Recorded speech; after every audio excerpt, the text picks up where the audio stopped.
Looking for wisdom that speaks to your heart? Say hello to Rabbi Joseph Kolakowski, the Koblenzer Rebbe. Rabbi Joseph Kolakowski, the Koblenzer Rebbe, brings ancient wisdom to today's world. Each week, he dives into the Kedushas Levi, unraveling profound insights from the Parsha. Whether you're deeply versed in Torah study or just beginning your journey, Rabbi Kolakowski's teachings are accessible and inspiring. His unique approach not only sheds light on the text, but also offers practical guidance for modern life. So why not join us and discover the timeless wisdom of the Kedushas Levi? With Rabbi Kolakowski, every Parsha becomes a path to deeper understanding and personal growth. Tune in, and let the Koblenzer Rebbe illuminate your week with Torah truths that resonate. Subscribe now to stay inspired and spiritually connected. Shalom and blessings, welcome to our channel. Every Thursday, Rabbi Kolakowski, affectionately known as the Koblenzer Rebbe, shares a teaching from the holy Hasidic volume, Kedushas Lamevi. This week, for Parshas Vayikra, the Kedushas Lamevi teaches a homily on the first verse in Leviticus, explaining how the small letter Aleph in the word Vayikra represents an archetype of the humility of Moses, as well as a second teaching about the importance of humility. Let's watch. Welcome everyone. Every Thursday we try our best to learn something from the Kedushas Levi. Rabbi Levi Yitzchak ben Sor Soshem Barditchev, Zechusig Elaine Val Kol Yisrael Amen Ha'elik Barditchev Arov. This week we are beginning the book of Leviticus, Parshas Vayikra. We are in Leviticus chapter 1 verse 1, Vayikra al Moshe, and he called unto Moses. And of course the Barditchev Arov brings, just as we saw in yesterday's video from the name of Lamelech, Vayikra of Se'ira, that the word Vayikra has the small letter Aleph. The last letter of the word is small. We can explain this in the manner in which we explained a comment on the book of Exodus chapter 24 verse 1. And it says and unto Moses it was said, arise, ascend unto the Lord. Because when a person performs a precept, a commandment, a mitzvah, this commandment, this precept, this good deed, this mitzvah, makes an impact, an imprint above. And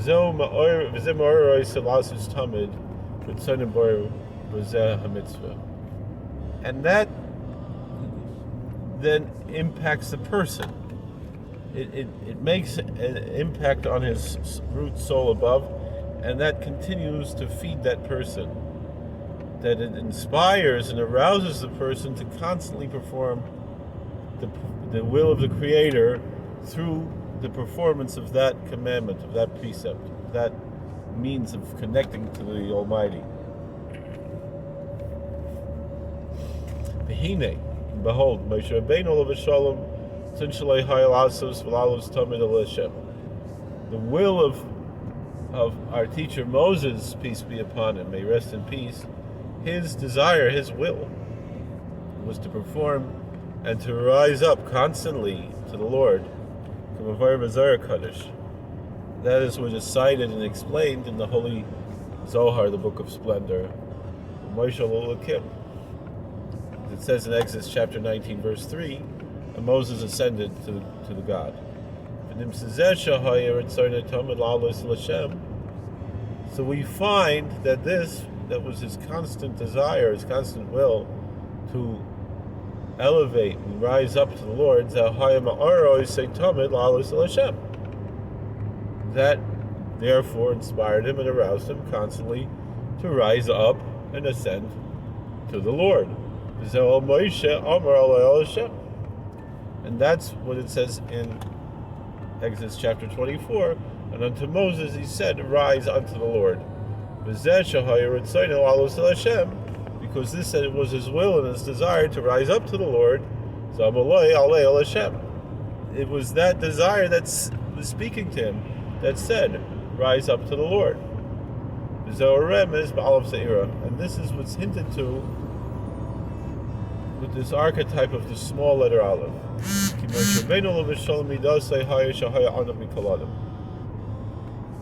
our teacher Moses, may he rest in peace, his attribute, his archetype, was that he was the most humble human being ever.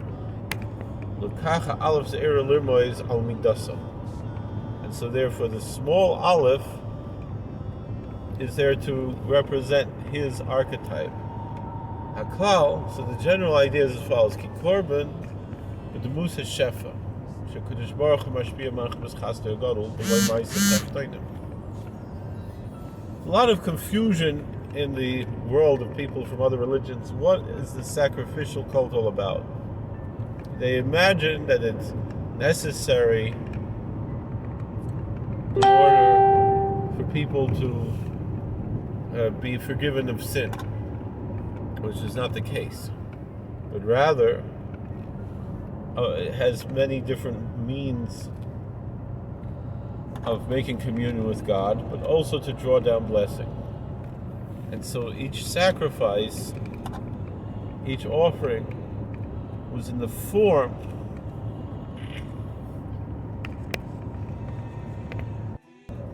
of the downpouring, the influence of blessing that the divine Blessed One is pouring down because of his tremendous kindness, his loving kindness.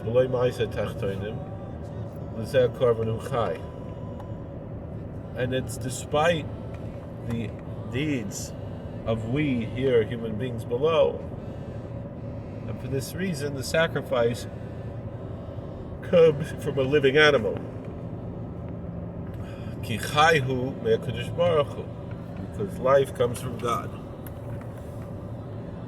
The sachim heimetzum samim, but the libation offerings were more constricted. Ol yedei ma'aseh tachtonim, and that represents the human actions through the wine libations. It's all of these archetypes that were being activated through offering the sacrifices. So the Tzarech Lasis way is a pulul and toil is roya. Because in order to offer wine libations, human beings need to plant the seeds or the roots of the grapevines, and herd it through the grapevine and pick the grapes, and then crush the grapes and allow it to ferment into wine. Right? So the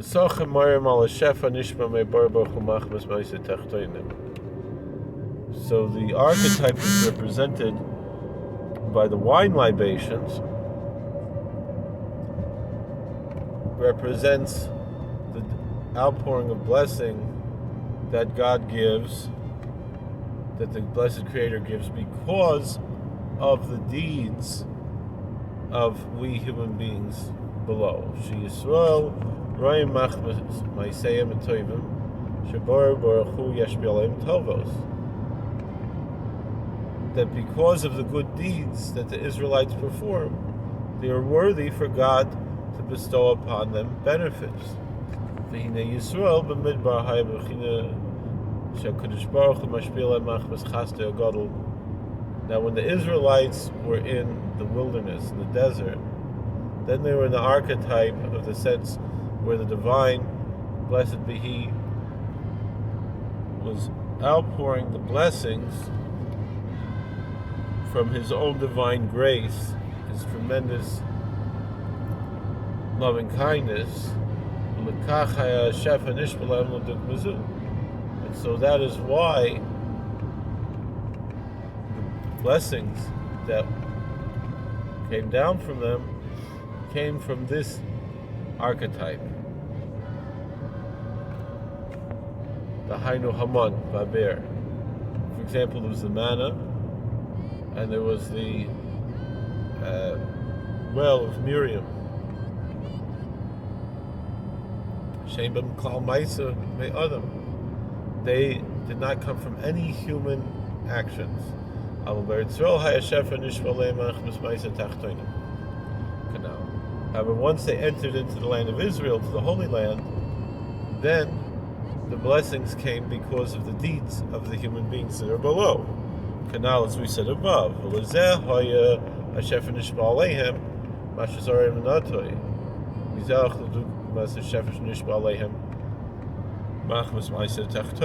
Canal.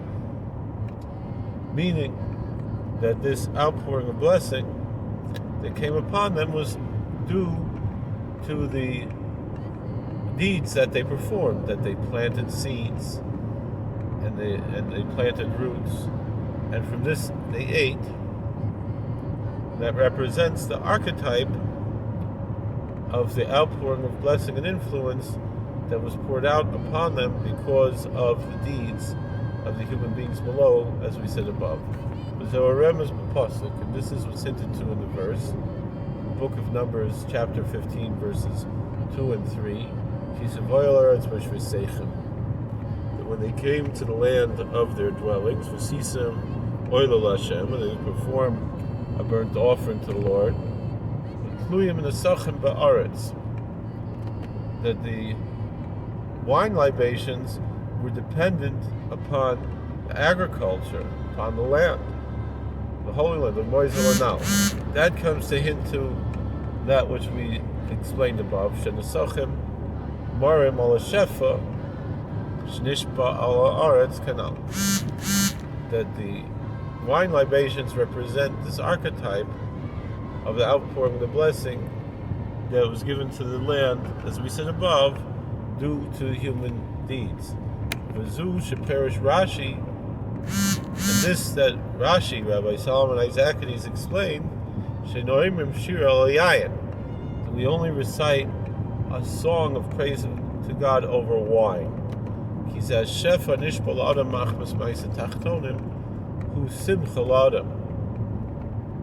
That's because the outpouring of blessing that's poured out onto a person because of the deeds that we perform here on earth brings joy to a person. Because if we only received everything through grace, we'd be lacking in the joy of understanding the value and the feeling of reward for a hard day's work. So for that reason, God, in His tremendous love, gives us, even if it's somewhat of an illusion, this benefit of this experience of performing deeds in order to have that connection to God. Now there's only one more Torah in Parshas Vayikra, we might as well learn it, it's not very long. V'nefesh kisechta v'asisa achas mikol mitzvos Hashem asher leisasenu v'yoda Hashem. So in Leviticus chapter 5, there's two different verses. One is verse 1 and one is verse 17, that when a soul sins and performs one of the commandments of the Lord that he should not do, and he did not know it, and he is guilty. Kihine, because behold, Yidua Masha Adam Oived as a Kedush Baruch Hu Yosehu Ba'ene Atzmai Klei Nechshov. That the more that a person worships the divine, blessed be He, this causes the person to become humble, and he sees himself as less and less, because he understands God is infinite and we're really essentially nothing.